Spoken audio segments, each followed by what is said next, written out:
दिन के उजाले में जोकर के मुखौटे पहने कुछ डकैत एक गगनचुंबी इमारत की खिड़की तोड़कर रस्सी के सहारे बैंक की छत पर उतरते हैं। नीचे सड़क पर एक और गाड़ी आकर रुकती है, जिसमें बैठे अपराधी आपस में बात कर रहे हैं कि इस पूरे प्लान का मास्टरमाइंड कोई जोकर नाम का आदमी है, जो चेहरे पर अजीब सा मेकअप लगाता है। लेकिन हैरानी की बात यह है कि उनमें से कोई भी यह नहीं जानता कि वह जोकर असल में दिखता कैसा है। डकैत जैसे ही भारी हथियारों के साथ बैंक के भीतर दाखिल होते हैं, वहां मौजूद लोग खौफ से चीख पड़ते हैं। डकैत चालाकी से बैंक के स्टाफ और ग्राहकों को बंधक बना लेते हैं और उनके हाथों में एक एक ग्रेनेड थमा देते हैं, जिसकी पिन पहले ही निकाली जा चुकी होती है। इसका मतलब साफ था, अगर किसी ने भी हाथ हिलाया तो पूरा बैंक पल भर में उड़ जाएगा। इस बीच छत पर मौजूद डकैत बैंक का साइलेंट अलार्म बंद कर देता है, लेकिन तभी उसका साथी ही उसे पीछे से गोली मार देता है। यहाँ हर अपराधी को यह लालच दिया गया था कि जितने कम लोग बचेंगे, पैसों का हिस्सा उतना ही बड़ा होगा।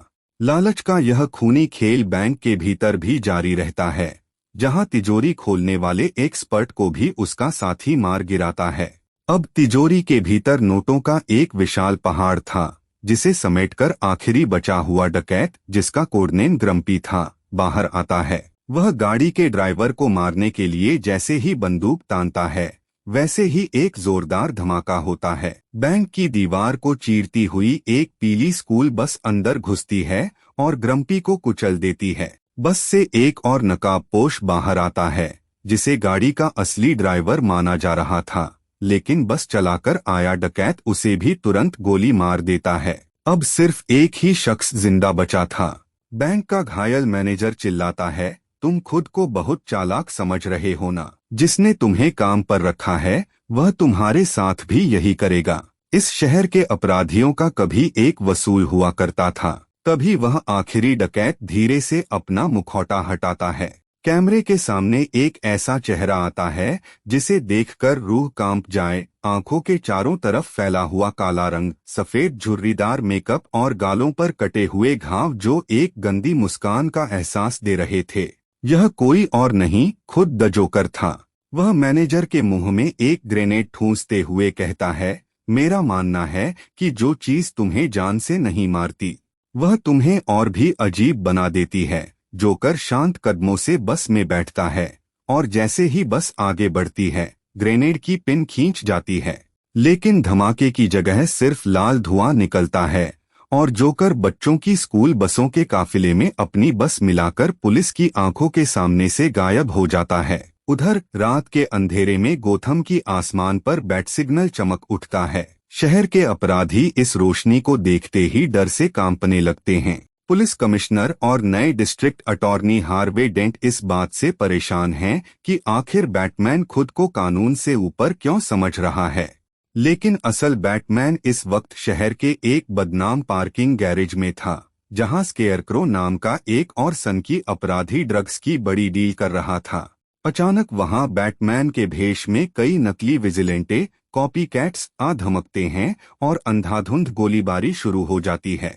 जब स्केयरक्रो और उसके गुंडे इन नकली बैटमैन को दबोचने ही वाले होते हैं, तभी अंधेरे को चीरती हुई बैटमैन की असली गाड़ी टम्बलर वहां लैंड करती है। असली बैटमैन हवा की रफ्तार से दुश्मनों पर टूट पड़ता है। वह स्केयरक्रो को धूल चटाता है और नकली बैटमैन बने लोगों को भी बचा लेता है। जब एक नकली बैटमैन उससे पूछता है, हम तो तुम्हारी मदद कर रहे थे, आखिर तुम में और हम में क्या फर्क है, तो बैटमैन अपनी भारी आवाज में जवाब देता है, मैंने हॉकी पैड्स नहीं पहने हैं। इस कार्रवाई के बाद बैटमैन को पता चलता है कि जोकर ने जिस बैंक को लूटा था, वह असल में गोथम के सबसे बड़े अंडरवर्ल्ड डॉन साल मारोनी का गुप्त बैंक था। बैटमैन और हार्वे डेंट अब मिलकर इस माफिया साम्राज्य को खत्म करने का फैसला करते हैं, लेकिन उन्हें नहीं पता था कि जोकर का अगला कदम कितना खौफनाक होने वाला है। अगले ही दिन गोथम के सिटी हॉल की खिड़की से एक लाश लटकती हुई मिलती है। यह वही नकली बैटमैन था जिसे जोकर ने अगवा किया था।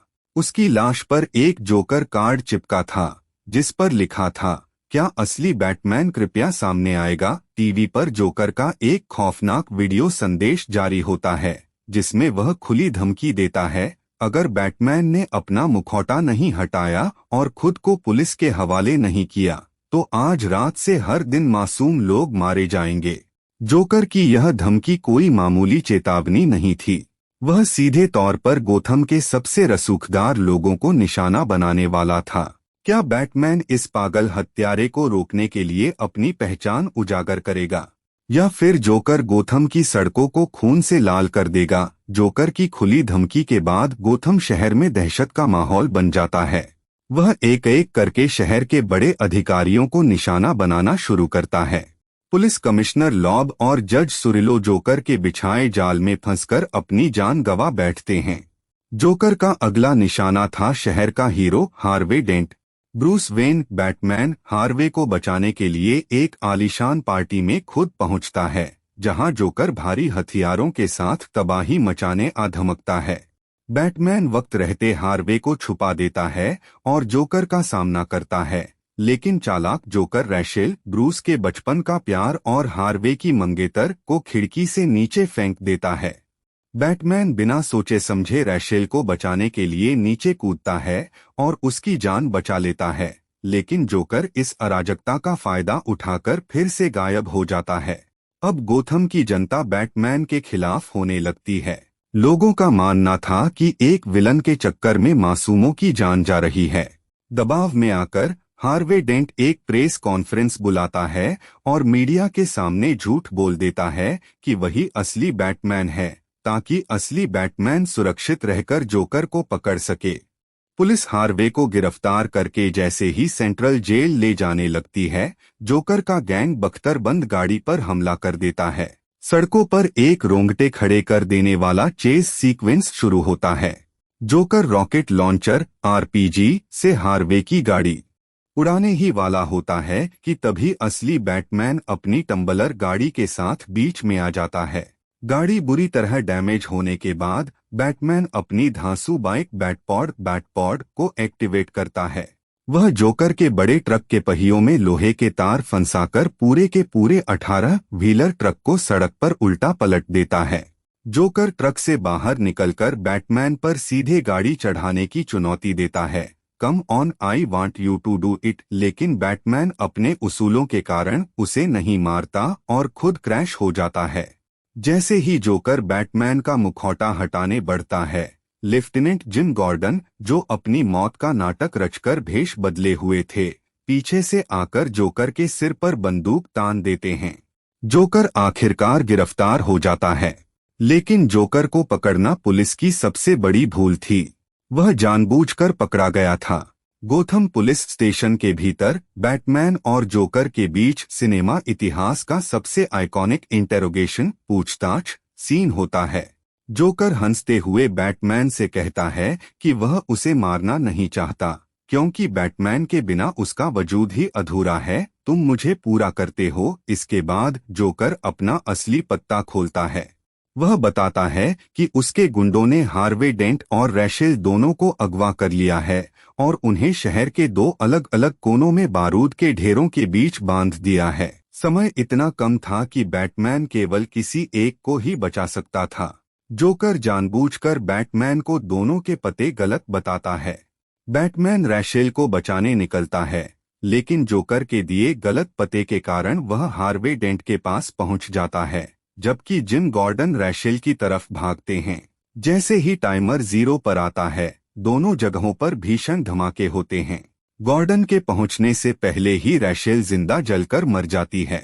दूसरी तरफ बैटमैन हार्वे डेंट को तो मलबे से बाहर निकाल लेता है, लेकिन धमाके की आग से हार्वे के चेहरे का आधा हिस्सा पूरी तरह जलकर कंकाल जैसा खौफनाक हो जाता है। इसी अफरातफरी के बीच जोकर पुलिस स्टेशन में एक सुसाइड बॉम्बर के जरिए धमाका करता है और जेल तोड़कर फरार हो जाता है। रैशेल की मौत और अपना आधा चेहरा खोने के बाद गोथम का व्हाइट नाइट हार्वे डेंट पूरी तरह टूट जाता है। अस्पताल के बेड पर लेटे हार्वे के पास जोकर भेष बदलकर पहुंचता है। वह हार्वे के दिमाग में नफरत का जहर घोलते हुए कहता है कि रैशेल की मौत के जिम्मेदार गॉर्डन और भ्रष्ट पुलिस वाले हैं। जोकर उसे अपनी फिलॉसफी समझाता है कि दुनिया में कोई इंसाफ नहीं है, सिर्फ अराजकता, केओस ही निष्पक्ष है। वह हार्वे के हाथ में एक बंदूक थमाता है। हार्वे डेंट अब एक खूंखार विलन टू फेस बन चुका था, जो अपने हर फैसले और लोगों की जिंदगी का फैसला अपने जले हुए सिक्के को उछालकर करने लगता है। वह उन पुलिस वालों और गैंगस्टर्स को ढूंढ कर मारने लगता है जिन्होंने उसे धोखा दिया था। अब जोकर अपने अंतिम खेल की शुरुआत करता है। वह गोथम की बिजली काट देता है और पूरे शहर को बंधक बना लेता है। शहर छोड़ने वाले लोगों के लिए 2 बड़े जहाजों फेरीज का इंतजाम किया जाता है। एक जहाज में गोथम के आम नागरिक थे और दूसरे में जेल के कैदी। बीच समुद्र में पहुंचकर दोनों जहाजों के इंजन रुक जाते हैं। जोकर रेडियो पर अनाउंस करता है कि दोनों जहाजों पर भारी मात्रा में डेटोनेटर बम लगे हैं और एक जहाज का रिमोट दूसरे जहाज के लोगों के पास है। शर्त यह थी कि रात के 12 बजे से पहले जो भी जहाज दूसरे जहाज को बम से उड़ा देगा वह जिंदा बच जाएगा। अगर किसी ने भी बटन नहीं दबाया तो जोकर दोनों जहाजों को उड़ा देगा। यह जोकर का सोशल एक्सपेरिमेंट था, जिससे वह साबित करना चाहता था कि मुसीबत आने पर सभ्य इंसान भी जानवर बन जाते हैं। जहाजों पर बहस छिड़ जाती है। आम नागरिक कैदियों को मारने के लिए वोटिंग करते हैं, लेकिन ऐन वक्त पर कोई भी बटन दबाने की हिम्मत नहीं कर पाता। दूसरी तरफ कैदियों के जहाज पर एक खूंखार कैदी आगे बढ़ता है, गॉर्डन के अफसर से रिमोट छीनता है और उसे खिड़की से बाहर समुद्र में फेंक देता है। कैदी साबित कर देते हैं कि उनके भीतर अभी भी इंसानियत बाकी है। ठीक 12 बजे दोनों जहाजों में से कोई भी धमाका नहीं करता।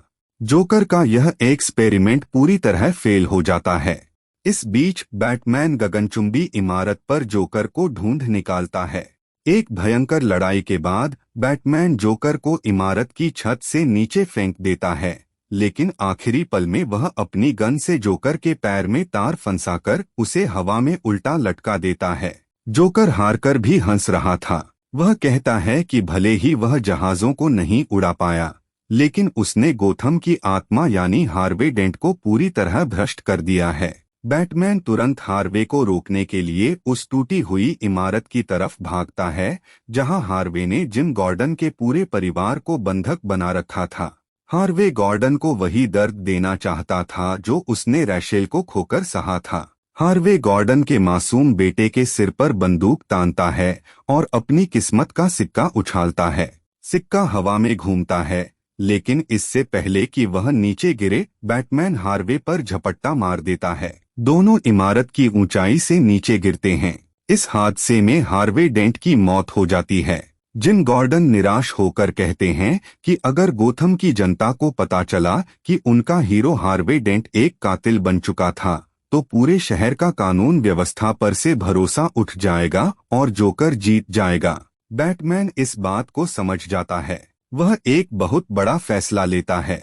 वह गॉर्डन से कहता है कि हार्वे डेंट द्वारा किए गए सभी मर्डर्स का इल्जाम वह खुद पर ले लेगा, क्योंकि गोथम को जिस हीरो की जरूरत है मैं वो नहीं हूँ, बल्कि वो हूँ जिसकी गोथम को इस वक्त जरूरत है। फिल्म के आखिरी सीन में पुलिस कमिश्नर गॉर्डन भारी मन से बैट सिग्नल को कुल्हाड़ी से तोड़ देते हैं। पुलिस की गाड़ियां और शिकारी कुत्ते बैटमैन के पीछे भागने लगते हैं। बैटमैन अंधेरे में गायब हो जाता है, एक मसीहा के रूप में नहीं बल्कि एक डार्क नाइट के रूप में। वीडियो को लाइक, शेयर एंड चैनल को सब्सक्राइब करें ऐसी और भी वीडियोस के लिए। Thanks for watching.